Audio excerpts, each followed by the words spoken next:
লোকটা চোখের পানি ফালায় দিছে। চোখের পানি ফালায় বলে, ভাই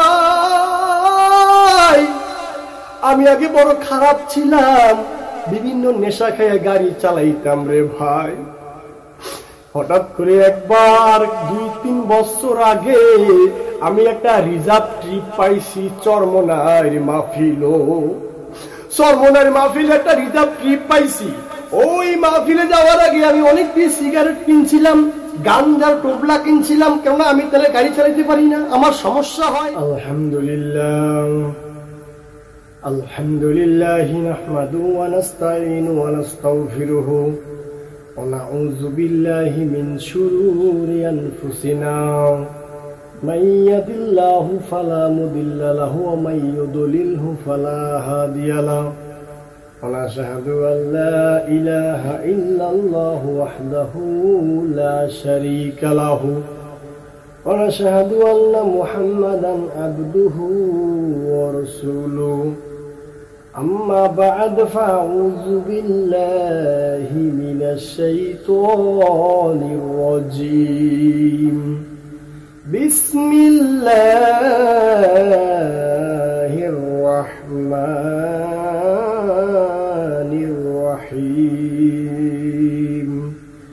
قل يا عبادي الذين أسرفوا على أنفسهم لا تقنطوا من رحمة الله إن الله يغفر الذنوب جميعا. صدق الله مولانا العظيم وصدق رسوله النبي الكريم. إن الذين آمنوا صلوا عليه وسلموا تسليما. اللهم صل على سيدنا ونبينا وشفينا وحبيبنا ومولانا محمد صلى الله عليه وعلى آله وصحبه وبارك وسلم. اللهم صل على سيدنا ونبينا وشفينا وحبيبنا ومولانا محمد صلى الله عليه وعلى آله وصحبه وبارك وسلم. الحمد لله رب العالمين আমাদেরকে ভালোবাসেন, মায়া করেন, দয়া করেন, রহমত করেন, তাই মাগরিবের নামাজ পড়ে আমাদেরকে বাহির কইরা দেন নাই। বেশি রহমত, বেশি নিয়ামত, বেশি বরকত পাইব বলে আল্লাহ পাক রব্বুল আলামিন আমাদেরকে জাকিরিন শাকিরিন আল্লাহওয়ালাদের মজলিসে বসিয়ে দিয়েছেন। কেন? জিকির করার জন্য। জিকির মানে কি? স্মরণ করা। আর স্মরণ করব কাকে? আমরা আল্লাহ পাক রব্বুল আলামিনকে। আল্লাহ পাক রব্বুল আলামিন আমাদেরকে যে নিয়ামত দিয়েছে, নিয়ামত পেয়ে আমরা যদি শুকরিয়া আদায় করি, আল্লাহ পাক রব্বুল আলামিন ওয়াদা করেছেন যে আল্লাহ পাক রব্বুল আলামিন নিয়ামত আরো বাড়িয়ে দিবেন। আল্লাহ পাক রব্বুল আলামিনের ওয়াদা কি মিথ্যে? না। আল্লাহ পাক রব্বুল আলামিন পবিত্র কোরআনুল কারীমে ঘোষণা দিয়েছেন, লাইন শাকারতুম লা আজিদান্নাকুম ওয়া লাইন কাফারতুম ইন্না আযাবি লাশাদীদ। আল্লাহ পাক ঘোষণা করতেছেন যে বান্দারা, তোমরা আমার পক্ষ থেকে নিয়ামত পাইয়া নিয়ামতের শুকরিয়া আদায় করবা, তাহলে কি হবে? আমি আল্লাহ পাক রব্বুল আলামিন তোমাদের নিয়ামত আরো বাড়াইয়া দিব। আর যদি না শুকরিয়া করো, তাহলে আমি আল্লাহ পাক রব্বুল আলামিন তোমাদের প্রতি নারাজ হয়ে যাব, তোমাদের নিয়ামত ছিনিয়ে নিব।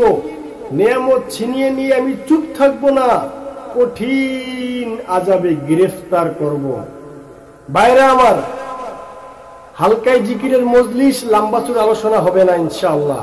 আমরা যেহেতু আল্লাহ পাক আমাদেরকে বসিয়ে দিয়েছেন জাকিরিন শাকিরিন আল্লাহর বান্দাদের মজলিসে, তাই আমরা খুশি না বেজার? যদি খুশি হয়ে থাকি তাহলে আমরা বলবো আলহামদুলিল্লাহ। আল্লাহ পাক রব্বুল আলামিন যেহেতু কোরআনের ভিতরে ঘোষণাই করে দিয়েছেন লাইন শাকারতুম লাযিদান্নাকুম ওয়া লাইন কাফারতুম ইন্না আযাবি লাশাদীদ। এই আমার বান্দারা, তোমরা যখন আমি আল্লাহর পক্ষ থেকে নিয়ামত পাও তখন নিয়ামতের শুকরিয়া আদায় করতে থাকবি। এখন আপনারা যদি বলতে চান, এ ভাই, নিয়ামতের শুকরিয়া আদায় করলে, আল্লাহ পাক যে বলল নিয়ামতের শুকরিয়া আদায় করতে, তাহলে শুকরিয়া আদায় করলে কি হবে? আল্লাহ পাক রব্বুল আলামিন বলেছে, এ দুনিয়ার মানুষ, আমি আল্লাহ পাক রব্বুল আলামিনের পক্ষ থেকে তোমরা যখন নিয়ামত পাইবা, নিয়ামতের শুকরিয়া আদায় করবা। যখন তোমরা নিয়ামতের শুকরিয়া আদায় করবা, আমি আল্লাহ পাক রব্বুল আলামিন তোমাদের নিয়ামতকে আরো বাড়ায়া দিব। সুবহানাল্লাহ। আর যদি না শুকরিয়া করো রে গোলাম, আমি আল্লাহ পাক রব্বুল আলামিন বেজার হয়ে যাব, তোমাদের প্রতি নারাজ হয়ে যাব। তখন তোমাদের নিয়ামত ছিনিয়ে নিব, ছিনিয়ে নিয়ে আমি আল্লাহ চুপ থাকবো না, তোমাদের প্রতি আরো কঠিন আযাবে গ্রেফতার করব। ও আমার ভাইরা, আমার বন্ধুরা, আল্লাহ পাক রব্বুল আলামিন আমাদেরকে যে নিয়ামত দিয়েছেন, আমাদের হাত পা চোখ মুখ সারা শরীর অঙ্গ প্রত্যঙ্গ, আমাদের সমস্তটা সুস্থ, আমরা কথা বলতে পারি, দেখতে পারি, চলতে পারি, আমরা মুখ দিয়ে খাইতে পারি। এ ভাইরা, আমার বন্ধুরা, সব কিছু আল্লাহ পাকের নিয়ামত। তাকে দেখো, যদি তুমি এই নিয়ামতকে অস্বীকার করতে যাও, তাহলে তুমি বড় বড় মেডিকেল যায় তাকে দেখো, যেমন ঢাকা মেডিকেল কলেজ হাসপাতাল, সরওয়ার্দী মেডিকেল কলেজ হাসপাতাল, এরকম উল্লেখযোগ্য বড় বড় মেডিকেল নয়, আরো ছোট ছোট মেডিকেল রয়েছে, এখানে যাও। কত মানুষ অসুস্থ হইয়া মেডিকেলের বেডের ভিতরে কাপড়াইতেছে আর বলে আল্লাহ একটু সুস্থতার নিয়ামত দান করো। এই দুনিয়ার মানুষ, সুস্থ থাকা কত বড় নিয়ামত। যদি তোমরা বিশ্বাস না করো, তাহলে মেডিকেলের দিকে তাকায় দেখো, কত মানুষ অসুস্থ হইয়া কাপড়াইতেছে আর আল্লাহর দ্বারে বলতেছে, আল্লাহ একটু সুস্থতা দান করো গো আল্লাহ, অসুস্থ হয়ে বহুদিন যাবত মেডিকেল পড়ে আছি। এ আল্লাহর বান্দারা, আমরা মেডিকেলে যাই নাই, আমরা অসুস্থ হই নাই। আল্লাহ পাক রব্বুল আলামিন আমাদেরকে সুস্থ করেছেন, নিয়ামত দিয়েছেন, মায়া করেছেন, দয়া করেছেন, সুস্থ রেখে সুস্থতা দান করে এরকম জিকিরের মজলিসে আল্লাহ পাক রব্বুল আলামিন আমাদেরকে বসিয়ে দিয়েছে। এটা কোনো সাতটিখানি কথা না রে বাবা, এটা হলো আল্লাহ পাক রব্বুল আলামিনের খাস রহমত। এই নিয়ামত পাওয়ার পরে যদি আমরা শুকরিয়া আদায় করতে পারি, আল্লাহ পাক রব্বুল আলামিন ওয়াদা করেছেন আমাদের নিয়ামত আরো বাড়িয়ে দিবে। আর যদি না শুকরিয়া করি, তাহলে আমাদের কাছ থেকে আল্লাহ পাক রব্বুল আলামিন নিয়ামত ছিনিয়ে নিবে। নিয়ামত ছিনিয়ে নিবে তাই না, আমাদেরকে আরো কঠিন আযাবে গ্রেফতার করবে। এই আল্লাহর বান্দারা, এ দুনিয়ার মানুষ, আমরা বুঝি মনে করছি অনেক ভাই, অনেক বন্ধু সামান্য কিছু আমল আখলাক করিয়া এখন গাফিল হইয়া গেছে, চারদিকে তাকায় না, মানুষকে মানুষ মনে করে না, অন্য কিছু মনে করে তারা কথা বলতে থাকে। একজন মা যদি টুপিওয়ালা পায়, সে মনে করে আমি একজন পণ্ডিত, টুপিওয়ালার কাছে আবার কিসের কথা, ঠিক কিনা?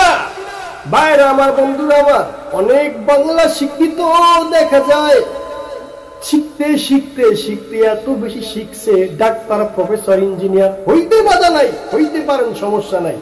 ডাক্তার প্রফেসর ইঞ্জিনিয়ার হইছে, কিন্তু মা বৃদ্ধাশ্রমে পড়ে আছে। এই দুনিয়ার মানুষ তাকিয়ে দেখো, একজন টুপিওয়ালা, একজন আলেমের মা বৃদ্ধাশ্রমে থাকে না রে বাবা।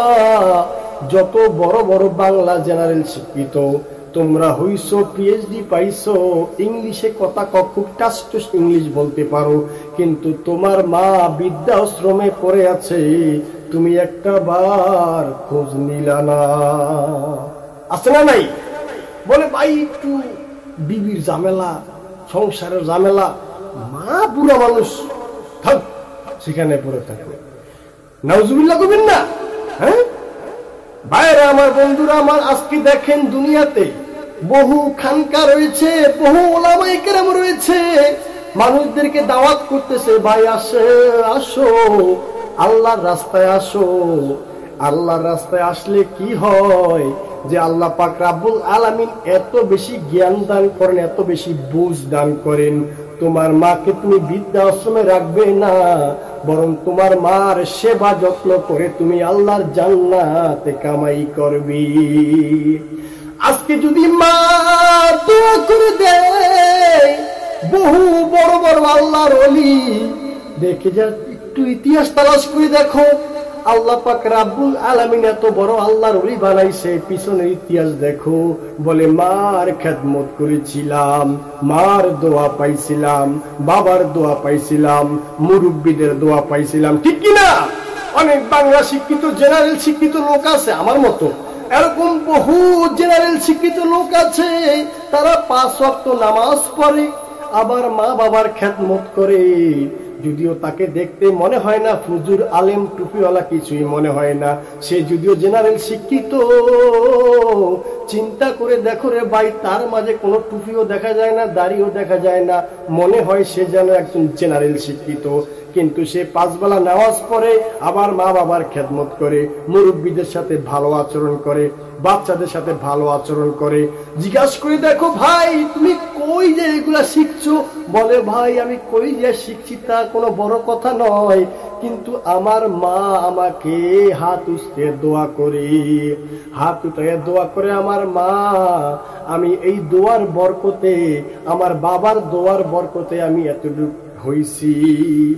5 বেলা নামাজ পড়ে কৃষিকাজ করে আছে না নাই? 5 বেলা নামাজ পড়ে বাসের ড্রাইভারি করে আছে না নাই? 5 বেলা নামাজ পড়ে বড় বড় চাকরি করে আছে না নাই? 5 বেলা নামাজ পড়ে আবার ডাক্তারি করে আছে না নাই? 5 বেলা নামাজ পড়ে আবার ইঞ্জিনিয়ার আছে না নাই? কি ভুল কইলাম? মিথ্যা বললাম? না বাবা না, তুমি মিথ্যা মনে করিও না, আমাদের চোখের সামনে বহু রয়েছে। একদিন বাস দিয়ে অনেক দূরে রওনা করলাম, বাস দিয়ে যাওয়ার পথে বাস ড্রাইভারকে আমি প্রথম দেখলাম যে বাস ড্রাইভার কেমন জানি, মানে দাড়ি টাড়ি নাই আর কি, কেমন জানি জেনারেল জেনারেল মনে হচ্ছে, দাড়ি নাই যেহেতু। তাহলে যাও, আমি তাকে সালাম দিলাম, সে সালাম নিল, নেওয়ার পরে বললো ভাইজান এই যে পিছনে সিটে বসেন। আলহামদুলিল্লাহ বসলাম। বসার পরে দেখলাম জহুরের উক্ত হয়ে গেছে, অনেক দূর যাওয়ার পরে আর কি, অনেক দূর যাইতে যাইতে যাইতে যাইতে জহুরের উক্ত হয়ে গেল। আমি চিন্তা করলাম বাস ড্রাইভারকে তো নামাজি মনে হচ্ছে না, টুপি আলাও তো দেখছি না, দাড়িও তো নাই, সে কি নামাজ পড়তে সুযোগ দিবে কি দিবে না, মনের ভিতরে খালি আমার একটা প্রশ্ন শুরু হয়ে গেল। এখন দেখতে পাইলাম যখন 1:05 বাজে, 1:05, তখন বাস ড্রাইভার একটি বড় মসজিদের সামনে যা গাড়িটা দাঁড় করে দিলেন। দাঁড় করে দিয়ে কেউ আগে নামে নাই, ড্রাইভার সাহেব আগে নামছে। নামার পর গেটে দাঁড়ায় বলে, যাত্রী ভাই ও বোনেরা শুনেন, যারা আমরা মুসলমান রয়েছি নামুন, নামাজ আদায় করুন রে বাবা, নামাজ আদায় করার সুযোগ রয়েছে। আমি এমন মসজিদের সামনে রাখছি যেই মসজিদের সাথে মহিলাদের নামাজ পড়ার জায়গা আছে, পুরুষরা জামাতে পড়ার জায়গা আছে। আসুন আমরা সবাই নামাজ পড়ি, নামাজ পড়ে আবার গাড়ি চালাবো। আল্লাহু আকবার। ভাই আমার বন্ধু, প্রশ্ন, একজন বাস ড্রাইভার, তার দাড়ি নাই, টুপি নাই, দেখতে তেমন আল্লাহ মনে হয় না, কিন্তু সেই লোকটা এত সুন্দর এলেন, এত সুন্দর কিছু কই শিখলো? আমার মনে একটা প্রশ্ন, ব্যাপারকে একটু জিজ্ঞাসা করে দেখতে হবে, এটা কি তার মহাজন শিখিয়ে দিয়েছে নাকি না সে কোথাও থেকে শিখলো? কিভাবে সম্ভব? কিভাবে? তাকে দেখতে তেমন মনে হয় না, কিন্তু তার ভিতরে এরকম জজবা। আল্লাহু আকবার। প্রশ্নটা জাগতেছে আমার। আমি নামাজ পড়ার পর ভাইয়ের সাথে বললাম, ভাই একটু বললাম চা খাবেন? না ঠিক আছে, তাহলে চলেন দুজনে মিলে চা খাই। পরে 5 মিনিট সুযোগ দেওয়া হইলো, এই চাটা অনেক কিছু অনেকে খাইলো। পরে আমি তাকে প্রশ্ন করলাম, ভাই কিছু মনে করবেন না, আপনাকে একটা প্রশ্ন করবো? করেন। আমি বললাম, ভাই আপনি যে এই যে দেখতে তো আপনার টুপিও নাই, দাড়িও নাই, মানে আপনাকে দেখতে অতটা আল্লাহ আল্লাহ মনে হচ্ছে না, আমাদের মনে হচ্ছে না, কিন্তু আপনি যে নামাজের টাইম, ঠিক টাইম মতো গাড়িটা দাঁড় করালেন, সবাইকে এলাম করলেন নামাজের জন্য আসার জন্য, ভাই আপনি এরকম শিখছেন কই? লোকটা চোখের পানি ফালায় দিছে, চোখের পানি ফালায় বলে, ভাই আমি আগে বড় খারাপ ছিলাম, বিভিন্ন নেশা খেয়ে গাড়ি চালাইতাম রে ভাই। হঠাৎ করে একবার 2-3 বছর আগে আমি একটা রিজার্ভ ট্রিপ পাইছি, চরমনার মাহফিল, চরমনার মাহফিলে একটা রিজার্ভ ট্রিপ পাইছি। ওই মাহফিলে যাওয়ার আগে আমি অনেক পিস সিগারেট কিনছিলাম, গাঞ্জার টোপলা কিনছিলাম, কেননা আমি তাহলে গাড়ি চালাইতে পারি না, আমার সমস্যা হয়। বলার পর আমি তো টাচ কি হয় কই কি আল্লাহ। লোকটা বলে, ভাই যখন আমার গাড়ির ভিতরে ওই চরমনার মুজাহিদরা যখন উঠিয়া বসলো, সব দেখতেছি পাগড়ি, সাদা টুপি আর আতরের ঘ্রাণ, তখন আমি সিগারেট ধরে আমার কোনো আর সাহসে লয় না, তখন আমি আর সিগারেট ধরাই নাই, খাই নাই। পরে দেখি যে আমার মাথা একটু সমস্যা দিতেছে, মন সমস্যা দিতেছে, মাথা মানে মাথা ঠান্ডা হচ্ছে না বিড়ি খেয়ে, যেহেতু এই চিন্তা হলো কত ঠান্ডা হয় না, তো সে চিন্তা করলো যাও আমি গাড়িটা থামাইয়া দিয়া আড়ালে যাইয়া একটু বিড়ি সিড়ি খাইয়া গিয়া। লোকটা বললো, ভাই একটু মিথ্যা কথা বলতেছি না, মিথ্যা কথা বললে আল্লাহ পাক জিভলা কাটিয়ে দিব আমার। তো পুরা আরে আজীব ব্যাপার, আল্লাহু আকবার, কি তাকওয়া রে ভাই, অজু আবুস বাবা তাকওয়া কি, এই লোকটা তাকওয়া সুন্দর। লোকটা বলে, ভাই আমি যখন গাড়িটা পার্ক করলাম, পার্ক করার পরে কিনে রাখলাম, রাখার পরে আমি একটু আড়ালে গেলাম, তাই এখন সিগারেট ধরে দিলাম, সিগারেট টানতেছি কিন্তু সিগারেট স্বাদ পাইতেছি না। পরে আমার হেল্পারকে বললাম, কিরে বেটা কিছু বরস তরস নাই? হেল্পার বলে, উস্তাদ পুরা প্যাকেট ভরা, মানে কি গাঞ্জা ভরা। তখন বললাম, দেখ টান দেই। কোন ড্রাইভার বলতেছে, ভাই আমি তখন আমার হেল্পারে বললাম, এই বেটা কাছে দেখ টান, আগে একটা স্টিক ধরে লই, খাই, মাথা ঠান্ডা করে লই। তখন লোকটাই বলে, ভাই বিশ্বাস করেন আমি আমার বুকে হাত দিয়ে বলতেছি, আমি যখন সিগারেট টান দিলাম মজা পাইতেছি না, যখন আমি ওই স্টিক মানে গাঞ্জা যখন টান দিলাম তখন আরো খারাপ লাগতেছে, আরো খারাপ লাগতেছে, আমি এক টান দিয়ে ফালাই দিলাম। ব্যাপার কি ভাই? আমার বন্ধু একজন মুজাহিদ, একটি বৃদ্ধ আর কি, গায়ে তেমন পোশাক ভালো না, চিহ্ন শীর্ণ চিকন মানুষ, আমাকে বলে, ভাই একটা পান খাইবেন? আমি তো পান টান খাই না। তখন ঠিক আছে দেন দেন দেন খাই। তখন ওই লোকটা আমাকে একটা পান দিল রে ভাই। ওই পানটা যখন আমি মুখে দিলাম, আমার মুখটা রসে ভরে গেল, মাথার ভিতর জানি কেমন একটা অন্যরকম একটা শান্তি প্রবাহিত হইতেছি। তখন আমি গাড়ি আবার টান দিলাম, গাড়ি যখন চালাইতেছি তখন দেখি আমার কাছে খুব ভালো লাগতেছে। তখন আমি আস্তে আস্তে করে যাইতেছি আর আল্লাহ বিল্লাহ মানে হেরা আল্লাহ জিকির করতেছে, ওই মুজাহিদরা আল্লাহ পাকের জিকির করতেছে। ওই জিকির করতে করতে এখন আমারও আস্তে আস্তে টুকটাক টুকটাক জিকির মুখ দিয়া চালু হইছে, লা ইলাহা ইল্লাল্লাহ। ওই লোকটা বলে আর চোখের পানি ফালাই দিছে, ভাই আমি 3 বছর আগে সেই চরমনাইয়ের মুজাহিদদেরকে নিয়ে ট্রিপ মারছিলাম, মানে রিজার্ভ গেছিলাম চরমনাই।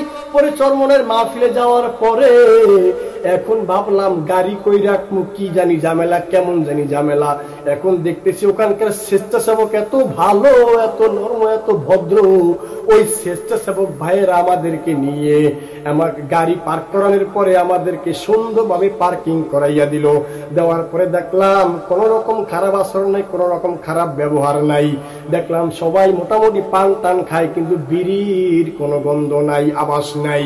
চতুর্দিকে তাকায় দেখলাম কেউ বিড়ি খায় না। আজীব ব্যাপার, বিড়ি তো খাই না, এখন সে কি করবে? এখন লোকটা বলে, ভাই বিশ্বাস করবেন আমি যেই বিড়িগুলা কিনে নিছিলাম, সিগারেট গুলা কিনে নিছিলাম, এখন ওই সিগারেট ধরতে যাই আমার মনের ভিতর জানি কেমন ঘৃণা চলে আসছে। আল্লাহু আকবার। ওই সিগারেট যখন ধরতে যাই তখন আমার মনের ভিতরে একটা ঘৃণা চলে আসছে, আমি কেমন করে বিড়ি খাই, মজা পাইতাম না, ভালো লাগতেছে না, ঘৃণা লাগতেছে। তখন আমি ওই বিড়িগুলা টুল বক্সের ভিতরে না ঢুকাই থইলাম, আর ধরতাম না। এই বিড়ি সে ঢুকাই থুয়ে দিছে, শেষ, আর সে বিড়ি খাবে না।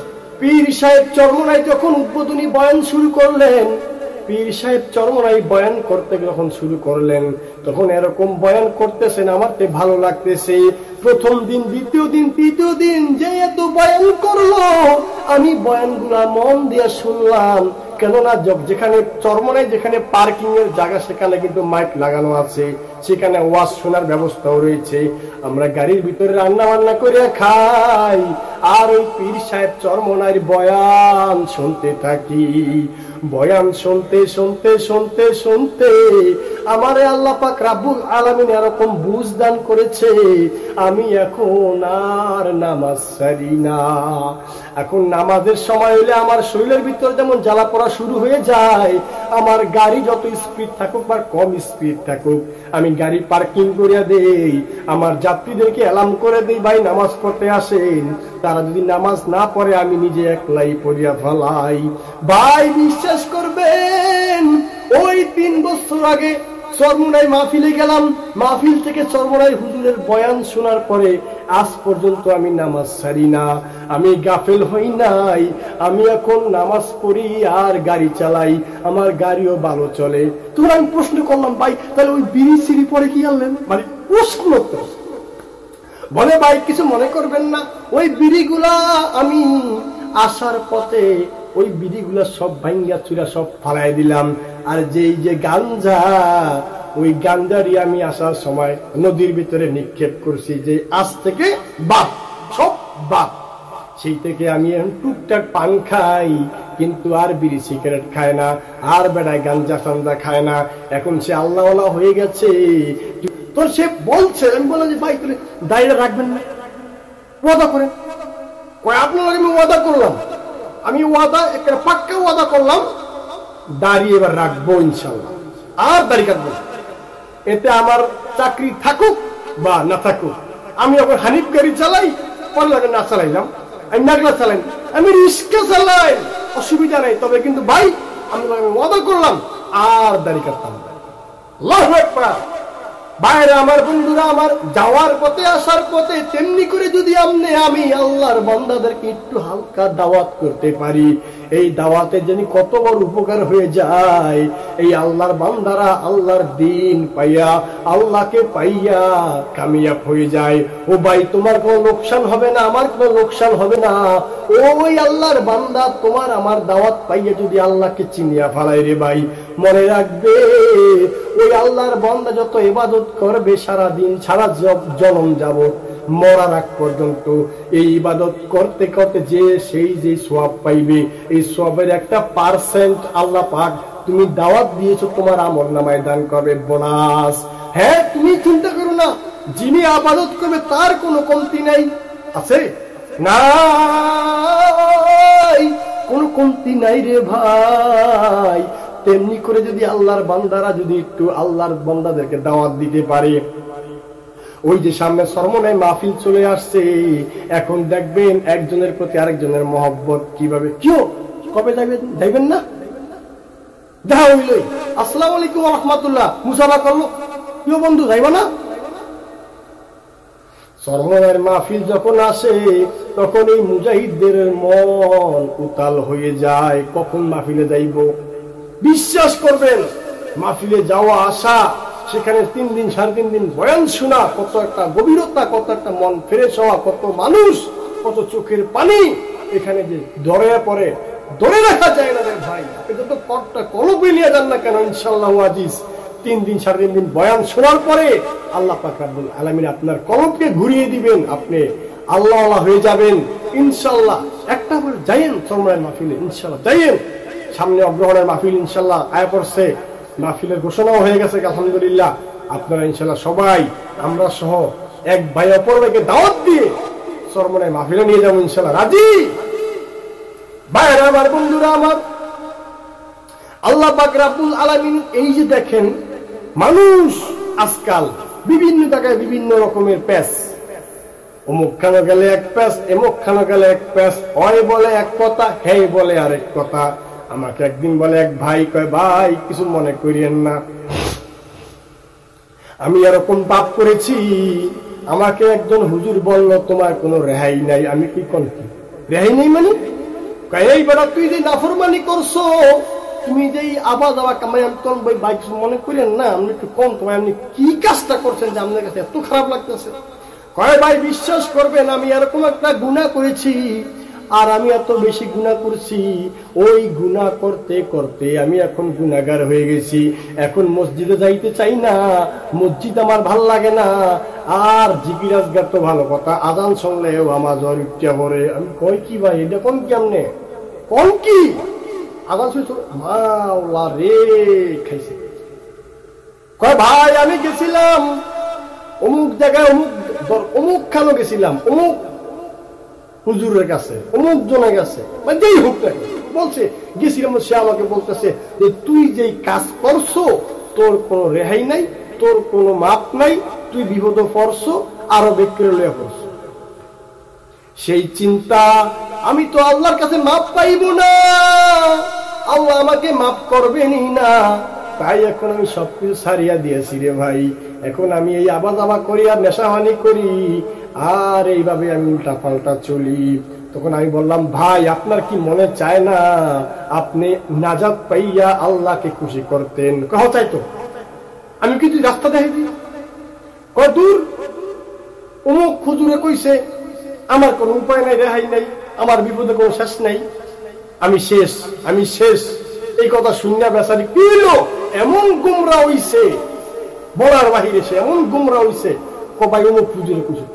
ভাই বিশ্বাস করেন, আপনি যাই কিছু করেন না কেন, খবরদার আল্লাহ পাক কোরআনুল কারীমের ভিতরে যে আয়াত রাখছেন, ওলিয়া ইবাদিয়াল্লাযিনা আসরাফু আলা আনফুসিহিম লা তাকনাতু মির রাহমাতিল্লাহ ইন্নাল্লাহা ইয়াগফিরু যুনুবা জামিআ।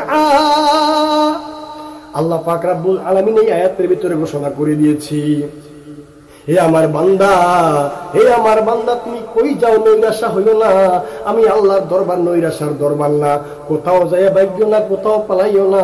আমি আল্লাহর দরবারে ফিরে আয়, ফিরে আয়। আমি আল্লাহ রহমতের দরবার, নৈরাশার দরবার না। আমি আল্লাহর দরবারে আসলে আমি আল্লাহ তোদেরকে রহমত না করিয়া পারবো না। তো আমি লোকটাকে বললাম বাইরে আমি কোরআন বিশ্বাস করেন না? কোরআন বিশ্বাস করেন? লোকটা বলে হ করি তো। তাইলে এই কোরআনুল কারীমের ভিতরে আল্লাহ বলছেন খবরদার নৈরাশ হইস না, আমি আল্লাহ নৈরাশের দরবার না, রহমতের দরবার। বিশ্বাস হয়? তো আমি লোকটাকে বললাম যে ভাই যে অপরাধ করেছেন না কেন, এই অপরাধের মাপ আল্লাহ দিয়ে দিবেন ইনশাআল্লাহ, তবে আপনাকে তওবাতুন নসুহা, আপনি আর এই অপরাধ করবেন না। যে অপরাধ করছেন এই অপরাধ এই আজ থেকে শেষ, আজ থেকে সিগারেট ফালান, আজ থেকে নেশা ফালান, আজ থেকে সব শেষ করে দেন। আপনি শুধু বলেন যে আমি আল্লাহ আমি এই অপরাধ আর করব না, আমারে তুমি মাফ করিয়া দাও। তো উনি বলে ভাই আমি যে কষ্ট করে নামাজ কালাম পড়বো, সব সাইডে দিলে অনেক কষ্ট হইব, থাকতাম না। তাহলে ভাই আমি বুঝুন কেমনে আল্লাহ মাফ করছে। তো আমি বললাম যে ভাই যদি দেখেন যে আপনি নামাজ পড়ার পর, ইবাদত করার পর আপনার কলবে শান্তি লাগে, প্রশান্তি লাগে, ঠান্ডা ঠান্ডা মনে হয়, কলবে শান্তি মনে হয়, তখন বুঝবেন আল্লাহ পাক রব্বুল আলামিন আপনাদেরকে রহমত করতেছেন। আল্লাহু আকবার। এটাই তো আল্লাহ পাক যদি আপনারে চায়, রহমত করে, ভালোবাসে, যারা পরিমাণ যদি ভালোবাসা আল্লাহর তরফ থেকে আসে, তাহলে আপনি এটা শান্তি পাইতে থাকবেন, শান্তি পাইতে থাকবেন। বাইরে আমার বন্ধুরা আমার, আল্লাহ পাক রব্বুল আলামিন বান্দাদেরকে ঘোষণা করে দিয়েছে, বান্দা তুই আর এদিক সেদিক যায় কোনো লাভ নাই, কোথায় যায় পালাবি, কোথায় যায় বাগিয়া যাবি রে বান্দা, আমি তামাম দুনিয়ার বেষ্টন করিয়া দিয়েছি, তুই যেদিকে যাবি সেদিকেই আমি আল্লাহর দুনিয়া। তুই দুনিয়ার বাইরে যাইতে পারবি না রে গোলাম, দুনিয়ার বাইরে যাইতে হলে তোকে মৃত্যু নামক ঔষধ পান করুন লাগবো। আল্লাহু আকবার। তোকে ধরার জন্য আমি যে দারোগা সৃষ্টি করিয়া রাখছি, এই দারোগার নাম হলো আজরাইল। এই আজরাইল আলাইহিস সালাম যখন থাবা মারবে তখন তোর এই জীবনের সবকিছু সমাপ্ত হয়ে যাবে, আর তুই দুনিয়া পাবি না, আর এই জিন্দেগি পাবি, তখন তোর জিন্দেগি হয়ে যাবে আখিরাতের জিন্দেগি। তাই তো এখন আর কই যাইবেন, পালাইয়া কই যাইবেন? যাওয়ার জায়গা আছে নাই, তাম দুনিয়া বেষ্টনী করে রাখছে আমার আল্লাহ। আল্লাহ পাক রাব্বুল আলামিন বেষ্টনী করিয়া দিয়েছে যে এই বেষ্টনী পার হইতে হইলে তোমাকে মৃত্যু হইতে হবে, আর না হলে তুমি বেষ্টনী পার হইতে পারবা না। এই বেষ্টনীর ভিতরে থাকিয়া তুমি আমি আল্লাহকে যদি রাজি খুশি করতে পারো, আমি আল্লাহ পাক রাব্বুল আলামিন তোমাকে এই 10 দুনিয়ার মতো 10 দুনিয়ার চেয়ে বড় জান্নাত দান করবে। ছোট্ট না, 10 দুনিয়ার মতো। আল্লাহ পাক তো সবাইকে জান্নাত দিবেন, সবার জন্য জান্নাত রাখছেন, কিন্তু যারা আমরা জান্নাতকে নষ্ট করলাম, জান্নাতকে খুঁড়ে লাইলাম, জান্নাত শেষ করলাম, এই জান্নাত কি ফেলে দিব না। আল্লাহ পাকের যারা প্রিয় বান্দা তাদেরকে আল্লাহ পাক রাব্বুল আলামিন এই জান্নাতগুলি কি বেশিন্দা দিব, মানে বোনাস দিব। বোনাস পাওনাটা তো দিবই, আবার বোনাসও দিব, ঠিক কিনা? ওই ইবাদি আল্লাযিনা আসরাফু আলা আনফুসিহিম লা তাকনাতু মির রাহমাতিল্লাহ ইন্নাল্লাহা ইয়াগফিরু যুনুবা জামিআ। আল্লাহ পাক রব্বুল আলামিন ঘোষণা করে দিয়েছে, ও দুনিয়ার মানুষ, আমি আল্লাহ পাক রব্বুল আলামিন তোমাদেরকে নৈরাশা হইতে দেই না, কোনো কষ্ট পেও না, নৈরাশা হইও না, বিপদগ্রস্ত হইও না, রাস্তা ডাইন্ডাম করিও না, সরাসরি আমি আল্লাহর দিকে চলে আসো, আমি আল্লাহ তোমাকে মাফ করে দেব। বাস। এখন বিভিন্ন লোক আছে, বিভিন্ন ফতুয়া বাইরেছে, বিভিন্ন লোকে এরকম ফতুয়া দিয়া লাই যে তুই শেষ। এর জন্য বেড়াই শেষ কুনিয়া একেবারে সব শেষ কুনিয়া এখন নেশা পানি খায়, এদিন এদিক যায়, বিভিন্ন জায়গায় যায়, গান গুন ফোনে, মানে সে ধ্বংস। না না না, ধ্বংস হইও না, লক্ষণ নেই।